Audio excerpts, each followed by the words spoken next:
Pred leti sem se ukvarjala z življenjem prebivalcev Ljubljane med drugo svetovno vojno.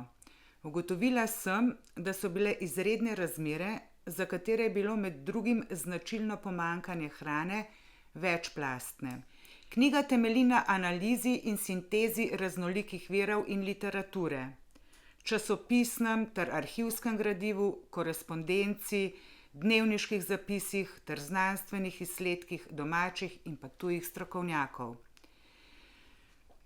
Podaja oris preskrbe v Ljubljani pred prvo vojno ter priprave nanjo na ravni monarhije, dežele in pa mesta, odstira organizacijo preskrbe v kranjskem deželnem stolnem mestu med vojno in prikaže stisko posameznikov v boju z neprikritim pomanjkanjem in lakoto.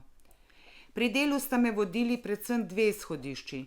Prvo izhodišče raziskave, ki obravnava preskrbo s hrano kot eno najosnovnejših in najnujnejših človekovih potreb, je bila določitev vzrokov za pomanjkanje in lakoto.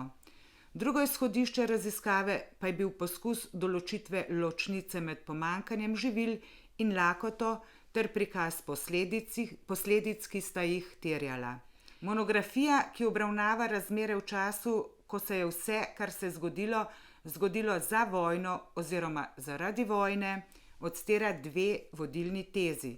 Prvič, pomanjkanje in lakota sta posledica predvidevanj o kratkotrajnem spopadu in nezadostnih priprav na vojno, neučinkovitega delovanja oblasti, nefleksibilnega sistema preskrbe med vojno ter upada produktivnosti zaradi zmanjšanja delovne moči, ki je po eni strani posledica odsotnosti moške delovne sile zaradi mobilizacije, po drugi strani pa ga lahko razložimo tudi s padcem psihofizične kondicije, značilnim za čas izrednih razmer.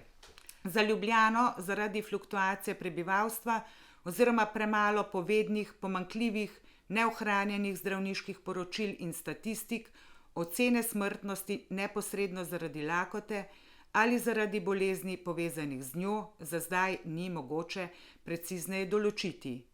Interpretacija položaja javnega zdravstva v Ljubljani tako temelji na podatkih iz mrliške knjige ene izmed ljubljanskih škofij.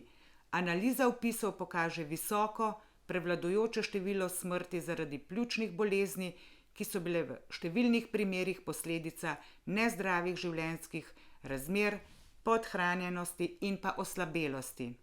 Za konec bi samo še dodala, da trditvi slovenskega zdravnika in higienika Iva Pirca, da bi individualno in kolektivno zdravje med prvo svetovno vojno verjetno ubranila vsaj zadostna množina kruha, nikakor ni mogoče oporekati.